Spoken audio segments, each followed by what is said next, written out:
speakers in different rooms. Yeah.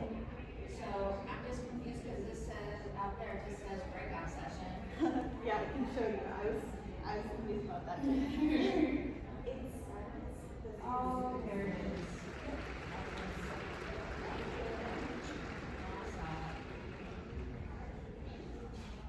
I was wondering what that noise was. I assume that means they just finished. Yeah. I was like, is it someone's playing like a rain relaxation track?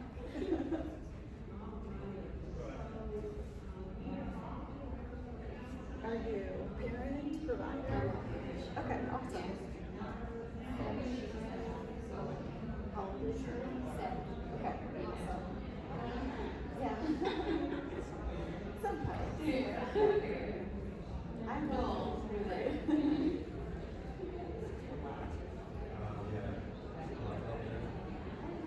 Hi, how are you? Good.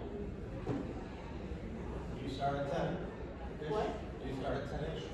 Yeah, I just heard them clapping next door, so I'm gonna give probably like 2-3 minutes for people to transfer over. That's fair. Yeah.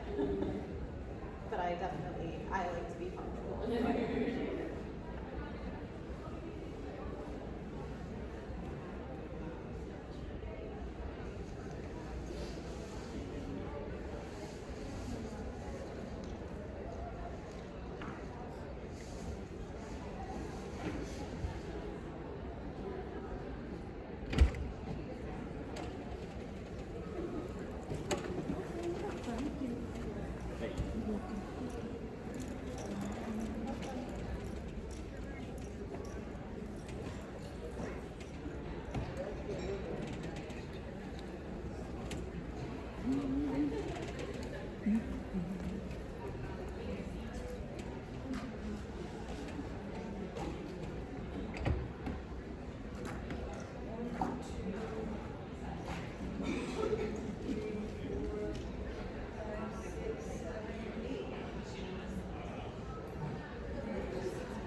Yeah, I'm like a student. I feel like it's always up to you. And I'll be following.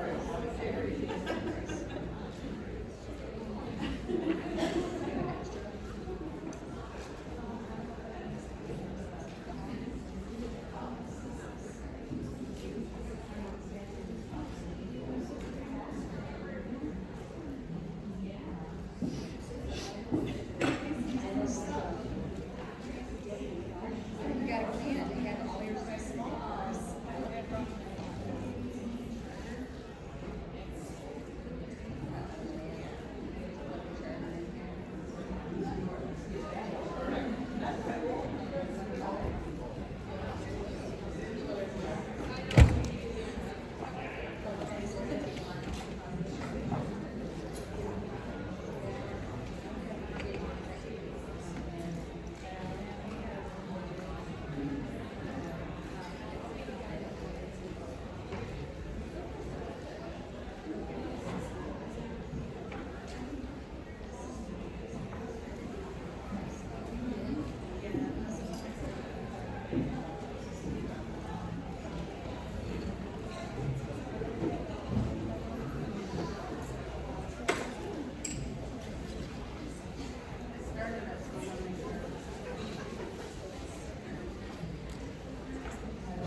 I'm going to get started. I know we're kind of flowing in from the previous presentation, but I also want to make sure that the people who are here and ready to listen can listen.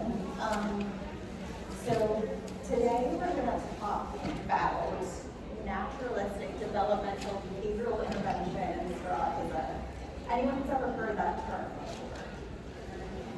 A couple. Okay. So totally fine. You may have heard some of the terms that are some of the NDIs, I'm going to call it for short, so The Beyond ABA at the beginning of it is really we're talking about going beyond just behavioral interventions, but I will say, and we'll talk a little bit about this at the end, that some ABA therapists have been trained in these strategies.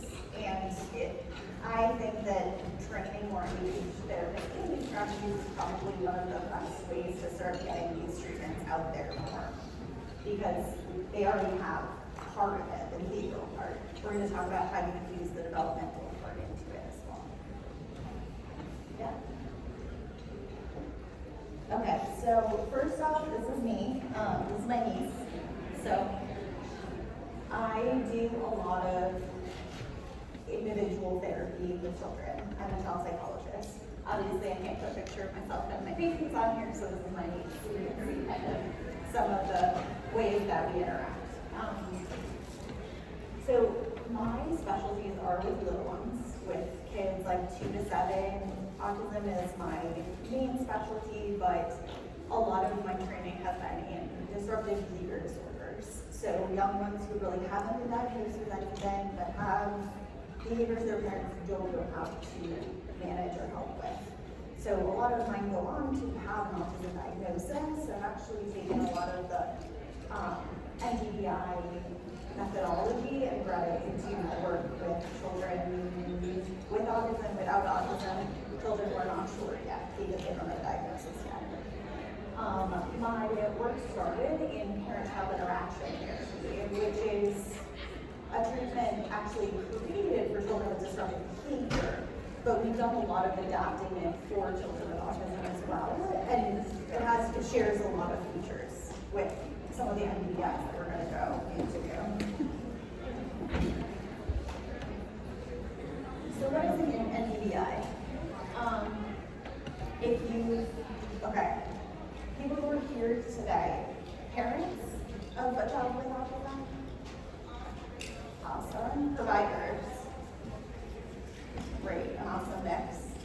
Others who are here as supportive. People with autism. Okay, awesome. So we have quite a range. If you've seen interventions for autism, you've seen like ABA, especially, you've seen the behavioral side of this Venn diagram. So there are some things that behavioral approaches and developmental approaches have in common. We both do a lot of arranging the environment so that the child can be as successful as possible. And so that the interaction is as easy to enter as possible as well. Behavioral approaches have a lot more direct teaching that we're going to talk about with developmental approaches. You'll see a lot more explicit prompting in behavioral approaches. So kind of tell me the word for this item and quizzing. We're going to see reinforcement in both of them. We're going to talk about how reinforcement can be a little bit different in developmental approaches. And then we actually are going to shape behavior in both of them. Because remember, an NDVI has that behavioral component in it as well. But the shaping is going to look a little bit different. It's going to have a little bit less direct teaching, explicit teaching, and a little bit more of a naturalistic interaction. Developmental approaches really take into consideration where is that child at developmentally with everything we're looking at. So where is that child at with language or communication? Where are they at with the social aspects of autism? Where are they at with, and some of the approaches even include motor skills, adaptive skills, all of those things, where is that child at? And we want to understand that and approach it at that level rather than trying to bring them up to places they're not at yet. Developmental approaches use the natural environment, so we're really interacting with kids on their territory, on their terms, and that makes it more comfortable for them as well. Developmental approaches really take a joint engagement. The child leads some, the adult leads some strategy. And then really we're very focused on relationship building. This is kind of where, when I've done parent-child interaction therapy, that's a huge component of that, because we find that when you have a really in sync relationship with the child in front of you, it's gonna build a lot in every area, regardless of whether that child's neurotypical or neurodivergent. So NDVI exists, where these two meet. We're gonna talk about what that looks like. So a brief history of where these came from. One reason NDVIs came to be or came up is that there is a lot of concern, and you may have heard of it, from the autism advocacy community, that strictly behavioral treatments are really not neuroaffirming. And that there's a lot of communication about, because you're neurodivergent, there's something wrong with the way you think, and our way is correct, so you should come on board and do the same thing we're doing. And people who have become autism self-advocates have really said, this isn't appropriate. The way that we're thinking is just different, it's not wrong. So let's exist within a world where we can both understand each other rather than me learning how to think the way that you think. The other piece of it is, as ABA was really like gaining steam in the 80s-ish, some developmental psychologists were really looking into autism as well. And some of the things that they saw is, if you've ever seen a baby who is engaging in things like joint attention, imitation, smiling at a caregiver who smiles at them, they're also learning a lot from that experience. They're learning a lot of those early developmental skills of even fine motor skills when they imitate what another person is doing. Problem solving, when they watch what an adult does and try the same thing. Kids with autism who aren't necessarily engaging in joint attention as much may not be catching on and may not be learning those skills because of the social differences that they're demonstrating. And so a large piece of the goal of NPIs was to address those early social communication and social engagement skills so that the kids could benefit from observing, imitating, and engaging to learn the skills that we would normally teach rote in behavioral therapies and kind of by drills. This is a way of teaching it. We would teach the earlier precursor skills and then more naturally infuse learning for the other things that we would normally drill.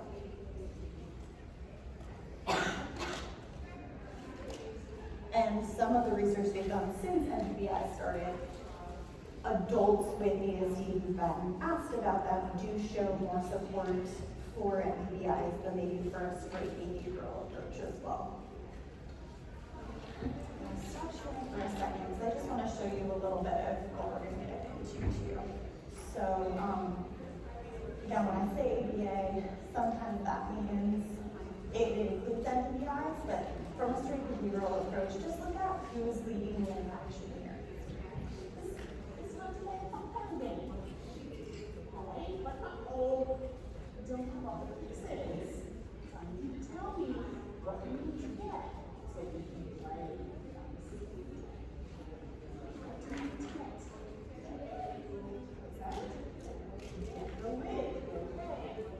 So the adult is really managing interaction here, right? The adult is saying, this is the game we're playing, maybe sit in the chair.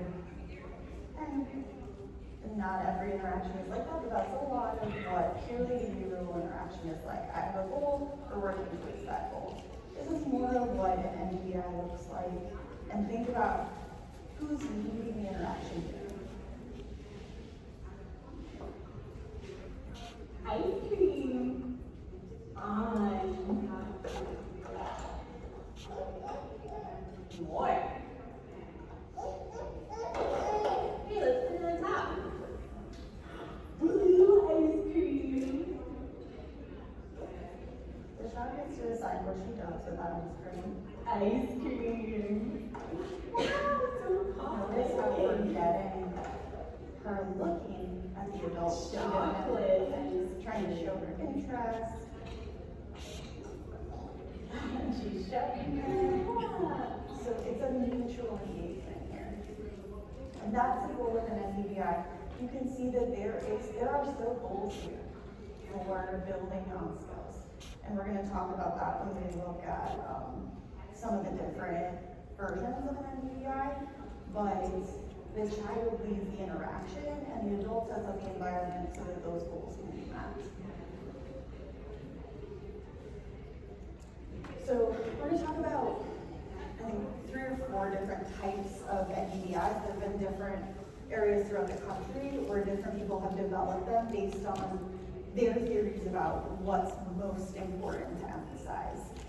But they all have a lot of things in common as well. So one of the biggest things is that they follow the child's lead. We set up the interaction so that there are specific goals that can be met, but the child is the one who kind of sets the play initially. And then a lot of them also target those, they call them core symptoms, but really they're those early developmental precursors to those skills that we want kids to be able to learn. So once they have brain attention, then they can show, whether that's non-verbally or verbally, this is what I want from this situation. And then that allows us to follow their lead. And then all of them also use play-based practice. So they're all grounded in play. But one of them will talk about the goal is the play, but a lot of them, or all of them, use play as the vehicle for teaching. And then there's naturalistic expansion. Once the caregiver has learned, and a lot of this is parent coaching based, once they've learned the skills in a play-based situation, then there's expansion to snack time, to washing our hands, but using the child's kind of motivation to go through those activities too. They set opportunities for social communication that are motivating to the child rather than kind of prompting them and then rewarding them with something not necessarily related to the situation. They model a lot of modeling of language. We'll talk about how that language that's modeled is really focused on where the child is developmentally as well. And then the goal of these interventions is also, because we're following the child's lead, to be looking for that child's way of communicating and then responding as though basically any attempt to communicate is intentional. So for example, with that little girl, where even when she just looked up, she may have been looking up to see where the next ice cream cone was, but we treat that as intentional communication. And then the more and more we do that, the more kids realize that, hey, I got a response for that. Hey, I got an interaction, but also, hey, I got the ice cream that I wanted. So maybe looking up at the person in front of me is a great way to keep this interaction going. And then we also, so a lot of them, and we'll talk about what they look like a little bit differently in different interventions, but they use what they call communication temptation. So the goal is to get some sort of communication from the child, whether that's like that little girl did, just look it up. That's communication, right? Or show them, that's an awesome one. She's showing, look at this is awesome, I want to play with this with you. But we use opportunities to communicate more so that we're pulling for those things that the child is capable of doing. So we're building those temptations based on the child's capability as well. And then the reinforcement that we give, we talked about how in the middle of that Venn diagram, we're going to use reinforcement for both. Reinforcement in NDVIs is very natural. So if the girl, you notice the girl was making some vocalizations, and so that's probably where she is verbally, and so the person working with her said, oh, more, you want more? And so she gave her more. So again, we're treating that vocalization as intentional as well, and providing that social or immediate reinforcement that makes sense in the situation. We also do a lot of structuring the environment to increase the child's opportunities and the amount of times that they'll have an opportunity to communicate in their way. So one thing that we do is we really structure the environment. So we don't necessarily want to play in this huge space because that provides opportunities when we're trying to have one-on-one close play or running around, and also sometimes that big of a space is a little overwhelming or overstimulating for some kids. So sometimes we might bring a small space in. Not too crowded with a bunch of things, but a space where we can sit across from each other and play with a toy. Another thing we want to do is structure the environment. So a lot of the families that I work with, when I say, okay, we're going to go play, we get into this playroom and there's so many toys everywhere, which is really stimulating for kids. It makes sense to play in the playroom. But then it's really hard to focus on the interaction because there's so many more fun toys to focus on. So it helps to have a kid play in the playroom when they're playing independently, but then when you're trying to have an interaction and focus on that, to take a couple of toys, move them to a space where there aren't any other toys, and then have that interaction so they can focus more on the interaction. We want to sit, when you structure the environment, you also want to sit facing the child. A lot of times when we're playing, we might be sitting like one of these, but we want to sit facing them. It provides so many more opportunities to see those small attempts to communicate and to treat all of those as very intentional. So for example, when that little girl kind of just glanced up, she did that when the adult was behind her, you would have lost that opportunity. So a lot of opportunities we can get from just sitting face to face. We want to use developmentally appropriate toys too. So if the child was too object rather than person focused, you might try lowering the developmental level. And there's a really great example of this in this video.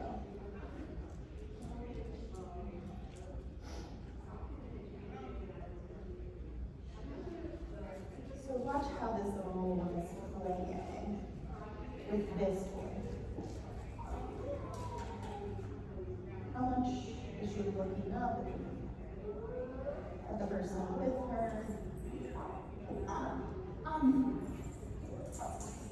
Notice again how this is very childlike.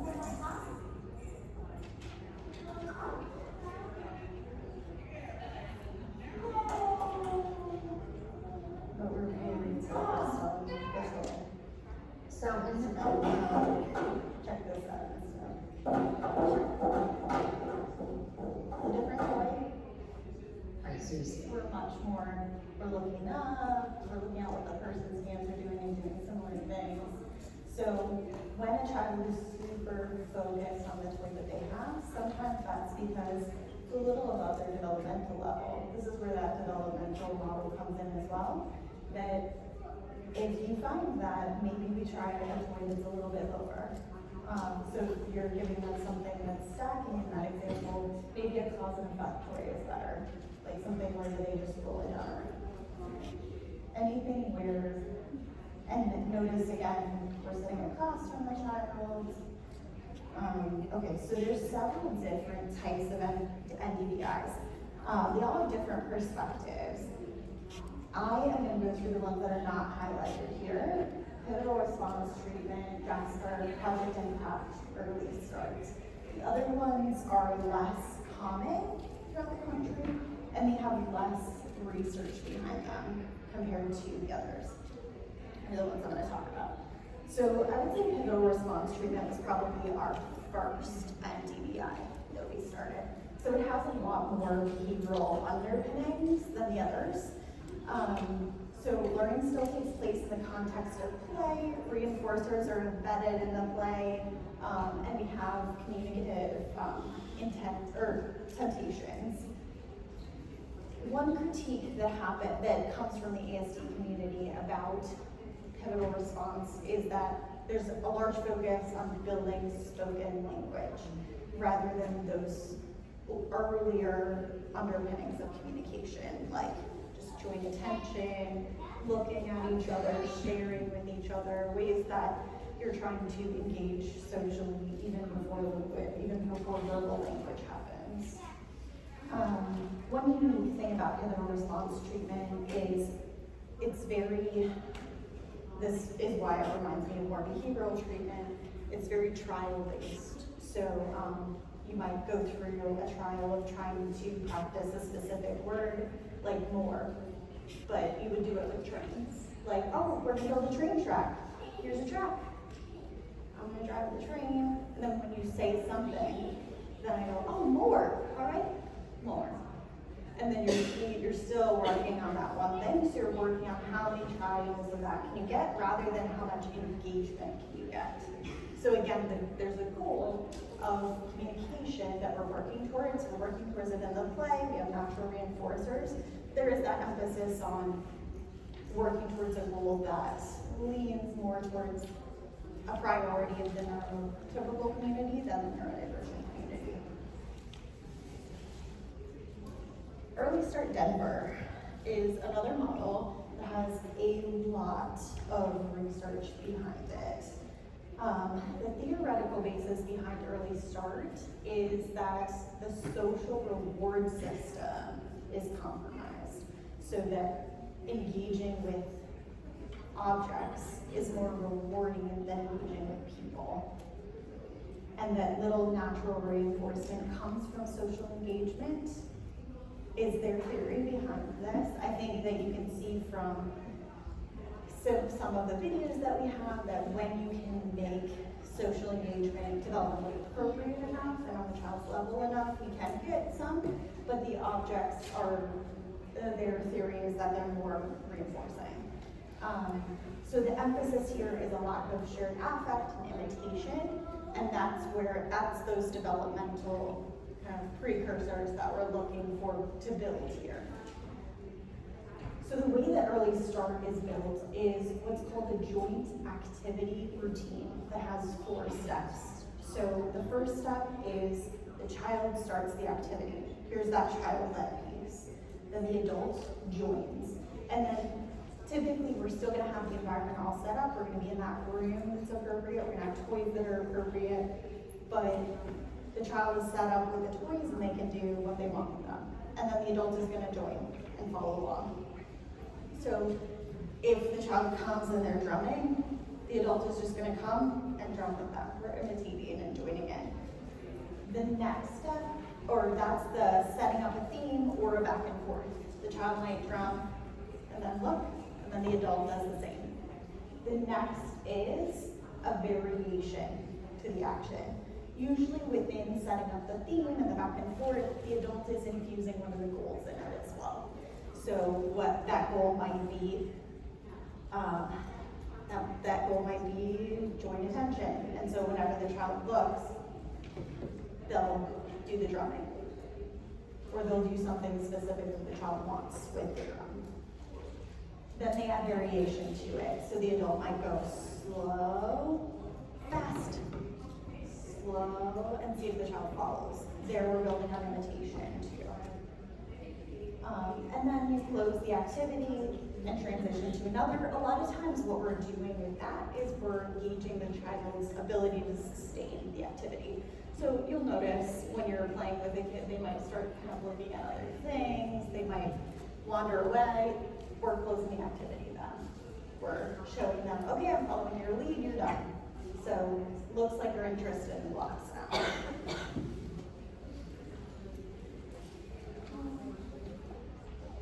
So the developers of the Early Start model believe and play is the primary vehicle for communicative, cognitive, social, emotional development in all children. You'll find that in a lot of the NDBIs that we're looking at. For the Early Start, usually, and by therapist-led, I don't mean the interaction is, usually the therapy is. So some of the therapies that we have are caregiver-led. The therapist is coaching the caregiver. Early Start is usually the therapist is the one interacting with the child. There are models of Early Start now where it includes parent coaching. There are also models of Early Start that include classroom formats and group formats. So they're working on increasing more of those opportunities. It starts at age 12 months as well. This is developmentally too, so it goes up to 5 years, but that's developmentally. I've also used these strategies with older children and they don't need them. I mean, we're just following their lead. So that's the other nice thing about this. Kids don't necessarily find this condescending because, hey, whatever you want to play with, I've done this with Legos. You can do this with an older kid too. It's just a great way of increasing that engagement. All right, Project Impact is the next one we're going to talk about. Project Impact is unique in that it can be performed over telehealth, and that was actually the first format for it. The idea being the goal is to be naturalistic. So the goal is to be in your home doing these strategies so that the therapist can be coaching you in an environment where you would be using these skills. So parent coaching is naturally the main format. We're not going to do telehealth with the child, playing with them.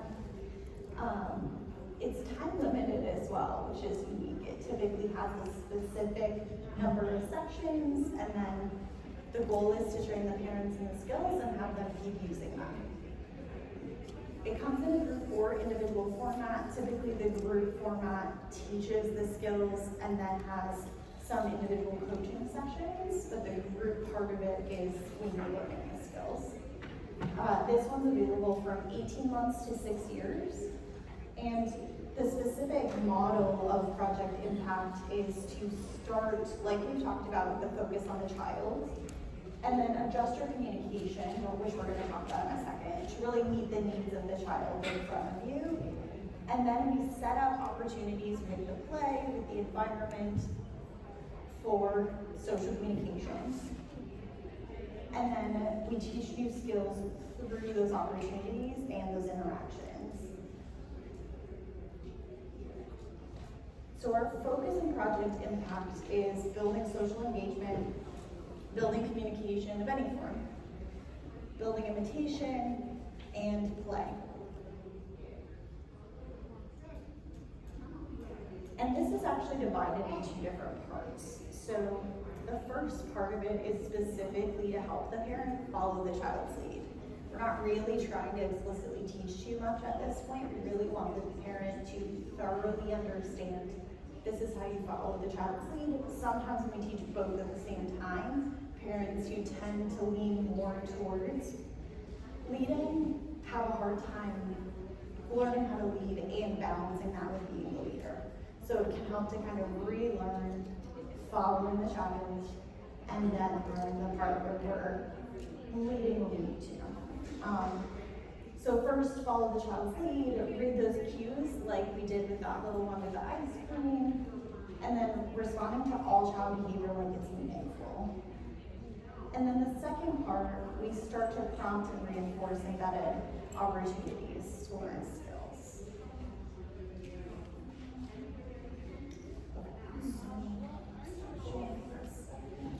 So you can see some of the ways that we do this. So this will be part 2, where we're practicing following her lead in what she wants to play, but embedding some opportunities for her to communicate. This is one that we would call having the parent control the items. That's the baby food. Okay. So notice, Open the bucket. and then that holds it. What should the baby eat?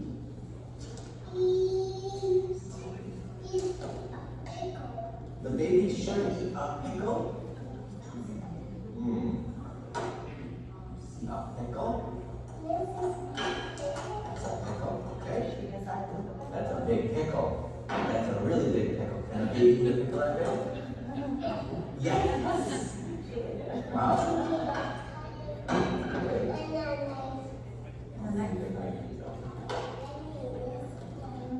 And so you can see she's also very capable of telling him. We're setting it at her developmentally appropriate expectations, where she's not kind of struggling to communicate what she wants, but we are expecting that communication before giving her the box. But you see, there's not a fight going on. Dad's not kind of like holding it down for her to not be able to access it too. It's a very fluid interaction. Another one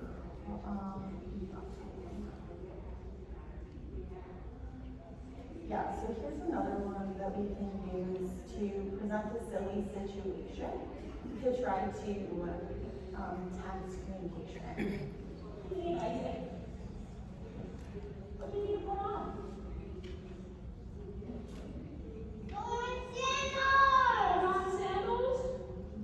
So notice he was showing her feet. Mom probably knew he wants sandals on, but she knows he can say sandals, so she's kind of feigning ignorance in the situation. Or you can try using them, put it on his head. Okay. Let's put on the sandals. Okay, Isaac. This is a silly situation. No! Where do sandals go? They go on feet?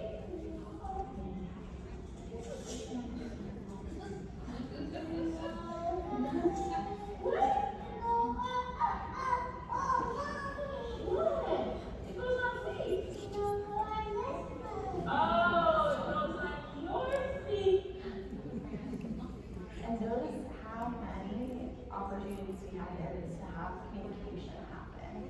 So he could have just said sandals, and mom said, oh, you want sandals on? Okay, I put them on. We had about 4 more opportunities for communication there. And he was mildly like, come on, mom, you know where they go. But there wasn't, like, she didn't get to the point of frustration because she was making it silly, she was making it playful. And then she didn't get to the point where she was demanding. He said, your feet, say your feet. But she modeled it for him. So there's also a lot of modeling that we do in Project Impact so that kids can hear the language even if they're not accessing it or using it themselves yet.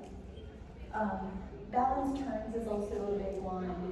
So we might have the child take their turn and then you'll take your turn. It's another way of being imitative.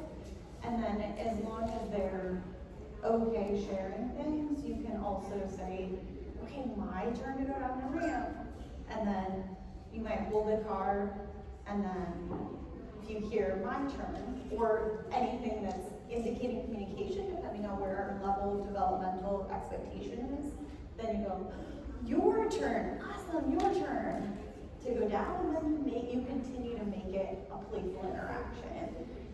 Playful obstruction is a different one, where in the ramp example, you might kind of like lean on the ramp, like, oh, it's hard to go down. And then some sort of communication to say, like, move your hand. Oh, thanks for telling me to move my hand. It was in the way, wasn't it? Putting some things on like a shelf that's higher but out of reach provides opportunities for nonverbal communication too. So like pointing up, if any nonverbal communication is our goal for communication at that point, then we would say like, oh, you put the bear, awesome, here's the bear. So it allows the child to build that communication, but at a level that they're still comfortable with. Having an item missing is another thing. So the child knows that a certain thing goes together in one way. Having it missing, so they have to ask for help looking for that item is another thing. And then giving small portions of the snack is another way that we ask for more help, or give a communicative temptation. So one of the biggest parts of Project Impact is this model. And this is very similar to what we look at in Early Start Denver too. So the child is doing something, then the caregiver adjusts it, and then waits for a response. Waits for some sort of communicative response. That might be language, that might be just nonverbal communication, wherever the child is at that level. So you saw there where she put the shoe on, she's just waiting. Like, I'm waiting to see what you're gonna do or how you're gonna respond to that. In the example we talked about with Early Start Denver, we're working on imitation. That might mean I come up and I drum with you, and then I wait. So if you're liking that interaction, you might imitate it, and then I'll keep imitating. If you want something different, you might communicate that in some way, and then I will respond following that. So what I'm waiting for is, what are you gonna do after that? If we're working on imitation, that might be imitation. If you're working on play, that might just be engaging in the interaction. And then I'm gonna respond to that in a way that's gonna reinforce you wanting to engage further in the interaction. So we also make sure you saw her modeling that communication. You want it on your foot. What he was saying was that. It was just saying it a little bit differently, so she was modeling, saying it the way that she would understand it. We want to use simple language that's at the child's developmental level, +1, which we're going to talk about in a second. We really want to look for gestures and also visual cues. So some kids are not at the gesture level yet, but like you saw with the girl with ice cream, she looked up kind of expectantly. That's a great visual cue that shows us, looks like you want something. We want to stress important words, so just like she did with your foot, we're stressing that important word because that's a hard one. Me, your, those are tough for children with pragmatic difficulties. And then being really repetitive. So when we're playing the drums, for example, I might go slow, fast, slow, and I'm just going to use that word if that's where the child is, but I'm using it over and over again. And then they might go, you want to go slow, okay, and that might be where we're at. We try to really avoid questions and directions as well. Because questions are directly asking for communication at a level that they might not be ready for. And then directions are you leading the play. So this is a way for us to engage without trying to make it obvious to the child that we're the ones in charge or leading. This is a way that we do that model and expand communication. So if the child uses eye contact or gestures, we want to try to communicate with them in those interactions with gestures and single words. So in the example of saying slow and fast, that little girl we watched probably is we saw her mostly using eye contact and not a lot, not even gestures when she was playing. So then using gestures and single words is where we want to go to with her. And then once she starts using single words, then you can use single words and word combinations. Like drum fast. So if she says slow, then you might say, oh, drum slow. So we're combining words, but we're not saying, oh, you want me to drum slow? All right, now I'm drumming slow. It's a lot of language, especially when her language is in slow. And this is also a way that we're following her lead. We're following her developmental lead for her capabilities. If kids use simple sentences, we can use complex sentences, but we're really, this is where I said we're gonna stay at their level +1. Jasper is another one. Jasper is very unique in that it focuses on joint attention, symbolic play, engagement, and regulation. Regulation is not, we focus on regulation a lot because we're following the child's lead. So if they get too dysregulated, we want to tone things down so that we can meet them where they're at. But Jasper specifically focuses on as a goal. The other things that are unique to Jasper are that verbal communication is the least targeted out of all of the NDVIs. Play is targeted not just as the vehicle for gaining skills, but also a goal of its own. So building that child's skills to understand how to engage in play. In every session, we talked about adjusting or matching the environment. We talked about how in most of the NDVIs, we're really going to respond to the child's communication. We want to expand their joint attention, language, play behaviors. So this one is very similar to what we just talked about in Project Impact. It's just that our goals are, play is a goal unto itself.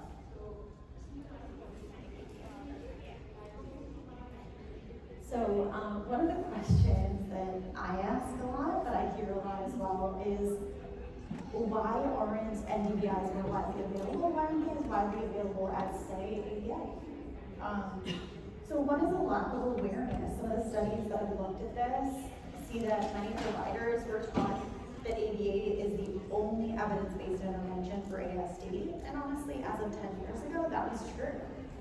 This is really new research, really new intervention. There's also really a lack of widely available training. So Jasper, for example, doesn't have a publicly available manual. So you have to get the training from the place in California where it was developed. So it's really restricted how many people can actually be trained in it. Project Impact and Early Start are definitely disseminating more. ABA training also, it doesn't include information about typical development. So when you're looking at that Venn diagram, you don't have the other half of it.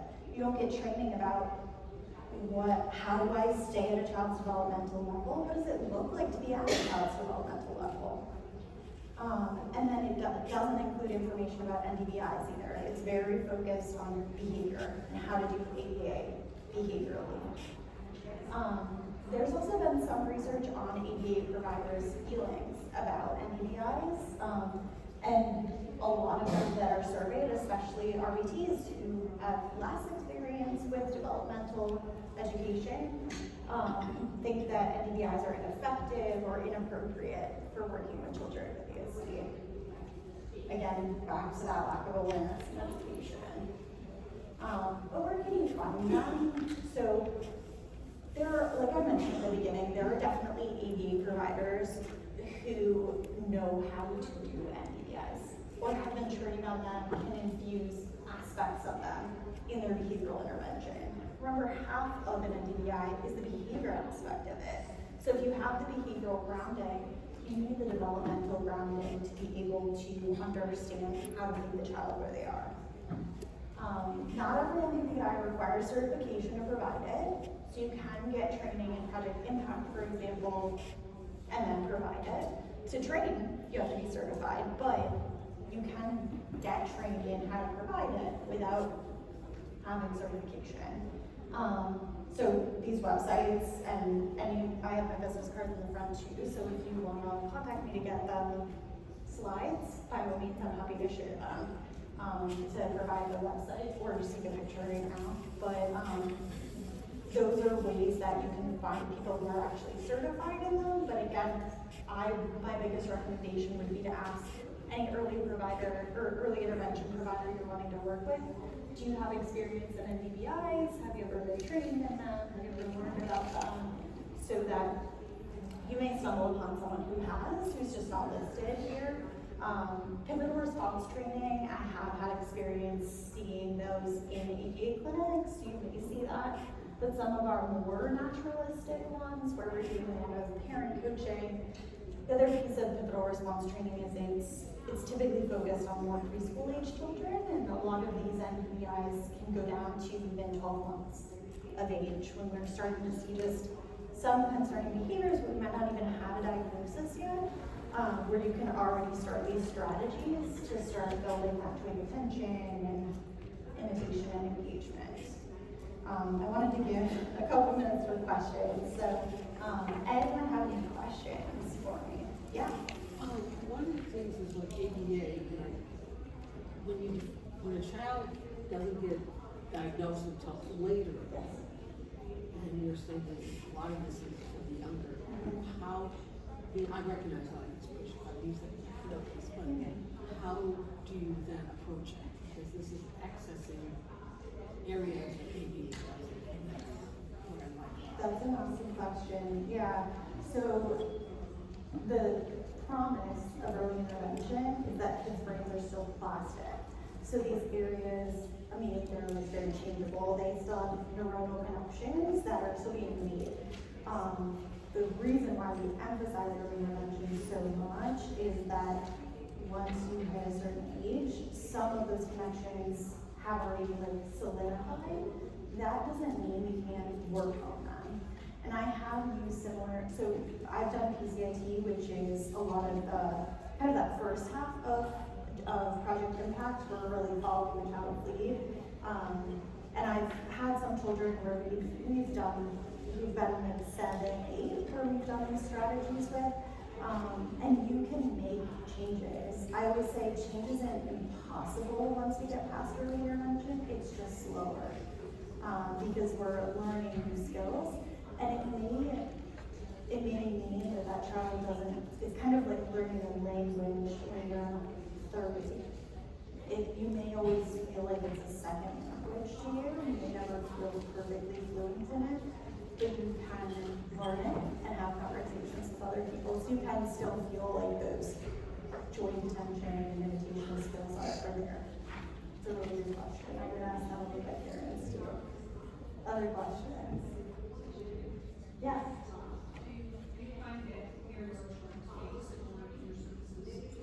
Yeah. Yep. Yeah. I'm a psychologist, so that may be different. I think that if ABA trainer or ABA therapists are trained in these NDIs, it's tough. You have to ask the specific provider because they can still use ABA strategies, but use them at the child's pace and follow the child's lead, and then they're still doing both. I think if it's close enough to ABA, they can get away with charging for it for ABA. But that's always like a center-based question too. But yeah, as a psychologist, really, we just go, and master's level clinicians too, we just go for a therapy session, right?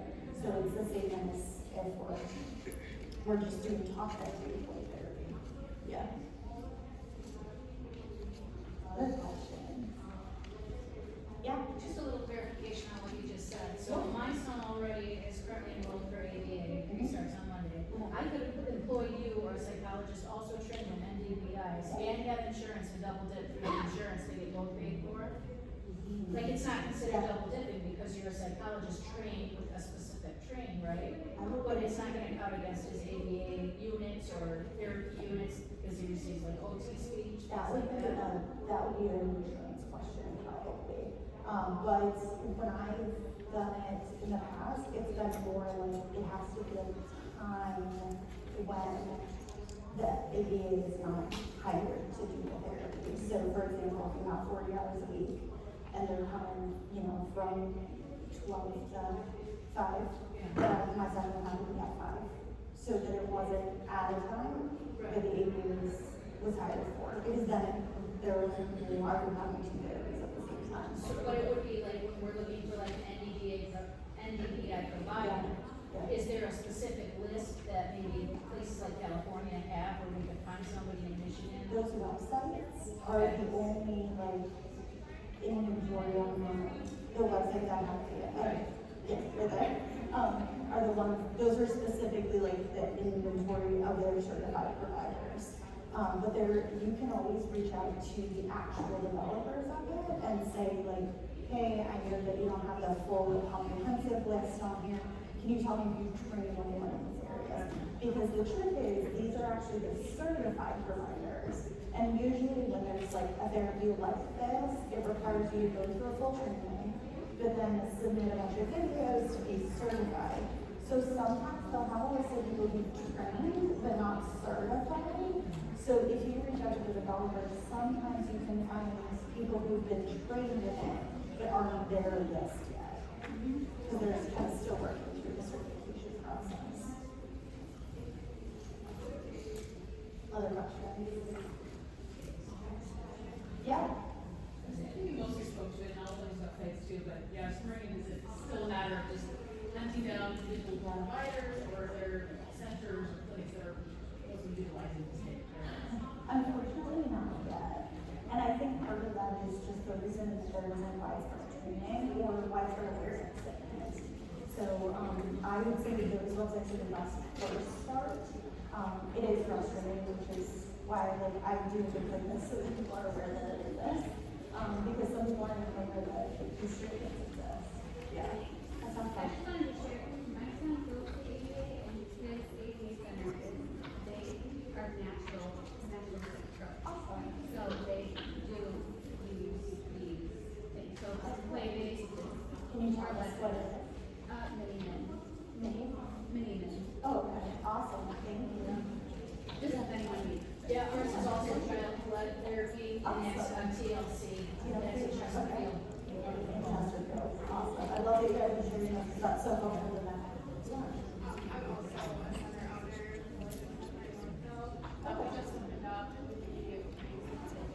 Awesome. Sorry, what you want to say? What? It's the Lincoln Center. I can actually see it with academic and stuff.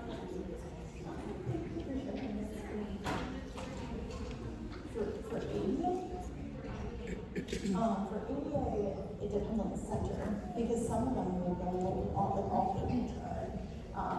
For NDBIs, they already meant to be early intervention, and most of them, if you get to be well safe, they're kind of outside of their bounds of confidence once they hit, depending of the specific NDBI that you're using, around 5 to 6 years old.